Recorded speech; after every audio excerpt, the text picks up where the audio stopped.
Hello guys, welcome back to my channel and to my new vlog. तो ये vlog मैंने बहुत पहले शूट किया था जब हम अंश की यूनिवर्सिटी विज़िट करने जा रहे थे पंजाब। बट हुआ कुछ ऐसा कि जब ये व्लॉग पूरा शूट हो गया और हम लोग जाके वापस पे आ गए तो मैंने क्लिप्स चेक किया और मैंने देखा कि उसमें तो भाई एक भी क्लिप में वॉइस नहीं थी और मेरा मन इतना ख़राब हुआ। बाय द वे हम लोग जा रहे थे अंश की यूनिवर्सिटी विज़िट करने, तो सुबह सुबह हम पापा के साथ चल पड़े गुरुद्वारे, क्योंकि कार वहीं पे पार्क करके रखी थी। तो यहाँ पे हम रख रहे हैं सामान और यहाँ पे मुझे पड़ रही थी थोड़ी सी डांट, क्योंकि पापा बोलते सामान ऐसे नहीं ऐसे रखना, और यहाँ हो रही है अंश बहुत ज़्यादा खुश कि मुझे डांट पड़ रही है। एंड देन हमने किए बाबा जी के दर्शन, माथा वगैरह टेका और उसके बाद थोड़ी देर हम लोग बैठे वहीं पे। 5 to 10 मिनट्स हम लोग आराम से बैठे बाबा जी के पास, कीर्तन सुना। एंड कीर्तन सुनने के बाद हमने अपनी जर्नी कर ली आगे की स्टार्ट। और सुबह सुबह इतना अच्छा मौसम हो रखा था ना उस टाइम, इतना प्यारा व्यू। इस प्यारे प्यारे व्यू के साथ हमने किया फिर ब्रेकफास्ट। रुक के अंश लेके आई थी घर से रोटी, तो हमने बैठ के ऐसे ही रोटी खाई थोड़ी बहुत। और इस व्लॉग में हमने इतनी ज़्यादा मतलब हम दोनों में छोटी मोटी बोलते हैं ना वो बातें हुई थी। इतना मज़ेदार व्लॉग शूट किया था, लेकिन क्या करें ये व्लॉग की वॉइस हो ही नहीं पाई, पता नहीं क्या हुआ।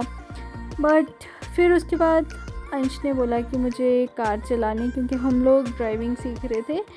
तो इसने पापा को मनाया कि पापा मुझे दे दो कार थोड़ी देर के लिए। तो पापा ने बोला चल यहाँ पे थोड़ा सीधा रास्ता है तो मैं तुझे कार दे देता हूँ। और यहाँ पे मैं मजाक कर रही हूँ अंश के साथ कि नहीं नहीं तू नहीं चला पाएगी, तू नहीं चला पाएगी। छोटी मोटी नोक झोंक हमारी इस वाले व्लॉग में बहुत ज़्यादा थी, जो इतना अच्छा व्लॉग था। फिर उसके बाद इसने ड्राइव किया, बैठ गई ये सीट पे। थोड़ा थोड़ा नर्वस हो रही थी बीच बीच में, क्योंकि फ़र्स्ट टाइम ऐसे पापा के सामने एक गाड़ी चला रही थी और ऑन रोड प्रॉपरली। उस टाइम तो देखो इंस्ट्रक्टर हमारे साथ होते हैं, बट इस टाइम कोई भी इंस्ट्रक्टर नहीं था, इवन पापा थे, बट फिर भी डर तो लगता ही है ना। तो यहाँ पे इन्होंने सामान दे दिया मेरे पास पीछे की रखो अपने पास, मैं सामान के साथ बैठी थी आराम से। फिर इसने ड्राइव किया आराम से, गप्पे मार मार के, मज़ा आया, बहुत अच्छा ड्राइव किया। बट इसने क्या किया बीच में कि ये बोलती है पापा को कि पापा मैं स्टीयरिंग संभालती हूँ, गियर आप संभाल लो। तो पापा ने बोला कि तुम अभी कच्चे खिलाड़ी हो, तुम्हें अभी बहुत ज़्यादा सीखने को है। तो ऐसे ही मस्ती मजाक चला। तो हम लेट हो रहे थे, पापा ने बोला चलो ठीक है मैं ही गाड़ी चला लेता हूँ, क्योंकि हम लेट हो रहे थे, हमें टाइम से पहुँचना भी था वहाँ पे, क्योंकि हमें यूनिवर्सिटी भी विज़िट करनी थी। तो टाइम से पहुँचना हमारा बहुत ज़्यादा ज़रूरी था। और यहाँ पे एप्पल धोने के लिए ये निकल चुकी है एकदम विंडो से बाहर। और भाई इतना मस्ती मजाक चल रहा था ना, इसके सारे बाल उड़ चुके थे और इसने सारा पानी ख़त्म कर दिया। फिर इसने पापा से भी डांट खाई और मेरे से भी डांट खाई कि इतना पानी क्यों वेस्ट कर दिया सिर्फ एक एप्पल धोने के लिए। फिर हम लोग रुक जाते बीच में इस कैफ़े में। पापा ने बोला था कि इस कैफ़े में काफ़ी अच्छी चाट पापड़ी मिलती है। तो हमने कहा चलो हम भी ट्राई कर लेते हैं कि कैसी चाट पापड़ी मिलती है यहाँ पे। तो हम लोग यहाँ पे रुक गए, हमने थोड़ा सा ब्रेक लिया, क्योंकि थक चुके थे यार ट्रैवल करते करते। हमें तो इतना ट्रैवल करने की आदत भी नहीं है और काफ़ी टाइम बाद ट्रैवल कर रहे थे। तो ये वाली चाट पापड़ी पापा ने बोला कि काफ़ी अच्छी है, तो हम ट्राई करेंगे। ये थी शायद पालक की बनी हुई चाट पापड़ी। तो सबसे पहले हमने मंगा लिए गोलगप्पे। तो गोलगप्पे मुझे वैसे ज़्यादा पसंद नहीं आते हैं, मतलब बाहर के। तो आप इसका रिएक्शन देख सकते हो कि इसको तो गोलगप्पे बिल्कुल भी पसंद नहीं आए हैं, बट ठीक ठीक लग रहे थे इसको, इसके रिएक्शन से समझ आ जाता है। फिर मैंने ट्राई किए गोलगप्पे, तो एकदम से खाते ही ना मैं मस्ती मस्ती में खा रही थी और शायद से मेरे कान में उसकी मिर्ची मिर्ची लग गई सारी। थोड़ा सा मज़ा तो वहीं ख़राब हो गया, बट मुझे ठीक ठीक लगे गोलगप्पे, इतने भी अच्छे नहीं लगे मुझे, नॉर्मल से लगे। और वो मिर्ची मेरे कान में इतनी ज़्यादा लग रही थी ना, क्या ही बताऊँ एकदम से। फिर हमने खाई चाट पापड़ी। भाई जो पापड़ी थी, पापड़ी तो बहुत ही अच्छी थी, एकदम क्रंची और पतली पतली पापड़ी थी इसकी। बट मुझे इसमें एक चीज़ पसंद नहीं आई, वो थी दही। दही एकदम मीठी थी, आई थिंक जो इन्होंने खुद बनाई हुई दही थी ये, तो मुझे ये दही पसंद नहीं आई, एकदम मीठी मीठी सी। तो उसने कर दिया था उसका टेस्ट थोड़ा सा ख़राब मेरे टेस्ट के अकॉर्डिंगली।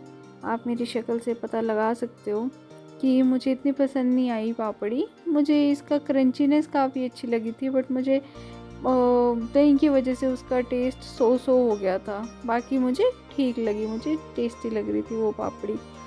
फिर हम लोग निकल जाते हैं आगे के लिए। हमें करना था लंच। हमारा एक स्पॉट है, पापा का फिक्स स्पॉट है कि पापा यहीं पे जाके लंच करते हैं, लेकिन हमने यहाँ देखा कि काफ़ी ज़्यादा भीड़ थी लोगों की। तो हम लोग थोड़ा असमंजस, मतलब बोले तो कंफ्यूज थे, आई डोंट नो क्या बोलते हैं उसे हिंदी में। तो हम थोड़ा कंफ्यूज थे कि भाई यहाँ पे क्या हुआ है ऐसा कि इतनी ज़्यादा भीड़ है यहाँ पे। तो यहाँ के जो लोकल लोग थे या फिर जो भी लोग यहाँ खड़े थे उनसे हमने पता किया, तो उन्होंने बोला कि सुबह सुबह ही यहाँ पे एक बंदे ने, मतलब एक पर्सन ने गाड़ी लेके, गाड़ी के साथ ही इस नहर में क्या है, वो गाड़ी के साथ ही मतलब जंप कर लिया। गाड़ी के अंदर बैठ के ही गाड़ी को पूरा इस नहर में डुबो दिया। तो हम लोग तो ऐसा हो गए कि यार पता नहीं क्या हो गया आजकल दुनिया को, क्या मतलब उनके दिमाग में आया होगा कि उन्होंने ऐसा किया। वो स्टोरी थी ऐसा कि पता नहीं, मतलब जो लोगों ने बताया कि वो अपनी बीवी बच्चों को छोड़ के, उनकी पता नहीं क्या बहस हुई कि क्या उसने रास्ते में ही छोड़ा और यहाँ पे एकदम छलांग लगा दी इसके अंदर। और यहाँ पे अंश पापा को रोक रही है कि आगे मत जाओ, आगे मत जाओ, क्योंकि ये काफ़ी ऐसी चीज़ों से डरती है। तो ये पापा को भी बोल रही है कि आगे मत जाओ। फिर यहीं पे बैठ के हमने किया लंच। लंच में ये था मेन्यू। तो यहाँ पे काफ़ी अच्छा खाना मिलता है। भैया ये छोटी सी मतलब रेडी जैसी लगाते हैं यहाँ पे, बहुत ही टेस्टी खाना, घर का खाने की तरह। और साथ में लस्सी, एकदम फ्रेश लस्सी। तो ये आ गई थी हमारी लस्सी, हम दोनों ने पी लस्सी और बहुत ही टेस्टी लस्सी थी ये। तो गर्मी में लस्सी पीने का कुछ अलग ही मज़ा होता है और मज़ा आ गया लस्सी पी के। और फिर आ गया था हमारा खाना भी। खाने में देखो आपको दिखेगा यहाँ पे राजमा, कढ़ी, चटनी थी, प्याज थे, चावल, रोटी, बहुत टेस्टी खाना था। खाना खा के हम लोग निकले आगे और हमें रास्ते में दिखा ये। तो ऐसे गाड़ी में ना हमने दूर से देखा तो हमें दिखा कि भैया मतलब इतनी ऊपर से बाइक चला रहे कि क्या, हम कंफ्यूज हो गए। लेकिन आगे ही देखा तो आगे एक और अंकल बैठे थे और हम हंस के पागल हो गए थे उस टाइम। देन फाइनली हम लोग इसकी यूनिवर्सिटी पहुंच गए, जो हमारा मकसद था आने का। हम इसकी यूनिवर्सिटी पहुंचे तो ये थोड़ी नर्वस भी थी, थोड़ी खुश भी थी। और यहाँ पे इतनी ज़्यादा धूप की, गाड़ी से हम लोग निकले और इतनी तेज़ धूप की भाई चलना मुश्किल हो चुका था वहाँ पे, इतनी ज़्यादा धूप में। तो फिर भी हम लोग निकले क्योंकि यूनिवर्सिटी तो विज़िट करनी ही थी। अब यहाँ पता नहीं मैं क्या बोल रही हूँ, मुझे तो कुछ याद भी नहीं है कि मैंने क्या बोला।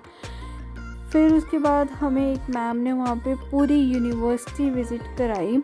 अंशिता जी बहुत खुश हो रही थी कि हम नई जगह आए हैं और पापा के साथ थे हम लोग, और यहाँ पे काफ़ी ज़्यादा स्टूडेंट्स भी घूम रहे थे। तो हमने यूनिवर्सिटी का कैंपस देखा, कैंपस हमें पसंद आया है, बहुत अच्छा कैंपस लगा। फिर इसका जो क्लास का सेक्शन था, मतलब जहाँ क्लास वगैरह थे, उस बिल्डिंग में हम लोग आए। तो मुझे ना अपने कॉलेज की याद आ गई, जो मेरा टाइम कॉलेज का था। तो मुझे एकदम नॉस्टैल्जिक सा फील हुआ। फिर हमने वहाँ पे सारा अपना काम ख़त्म करके जो भी था, फिर हम लोग निकल गए अपने नेक्स्ट काम के लिए। हमें एक बहुत इम्पॉर्टेंट काम था, तो वो काम भी करवा के हमने फटाफट से, उसके बाद हम लोग निकल गए घर की तरफ। हम जा रहे थे अपने भैया भाभी के घर। फाइनली हम लोग पहुँच गए थे उनके घर। और फिर वहाँ पहुँच के वहाँ देखो पिक्सू हमारा वेट कर रहा है ऊपर। पिक्सू दिख रहा होगा शायद थोड़ा जैसा। तो मैं बहुत एक्साइटेड थी उससे मिलने के लिए आफ्टर आई थिंक 2 और 3 ईयर्स। तो वो आके इतनी खुशी से मिला और इतने एक्साइटमेंट से मिला हमारे साथ, और आई थिंक उसने मुझे पहचान लिया। 2-3 साल में मैं उससे बीच में मिली नहीं हूँ, तो आई थिंक उसने मुझे पहचाना और मुझे इतनी खुशी हुई ना उससे मिलके। पिक्सू बहुत ज़्यादा खुश हो गया हमें देख के। और यहाँ का सनसेट जी, शाम का सनसेट बहुत ही सुंदर, बहुत ही सुंदर। मैं उसे कैप्चर करे बिना रह ही नहीं सकी, और जो मेरी आंखों ने कैप्चर किया वो तो बहुत ही प्यारा था। उसके बाद हमने किया पिक्सू के साथ टाइम स्पेंड, थोड़ा सा खेला और हम लोग सो गए। और यही होता है हमारा दिन ख़त्म। Bye bye.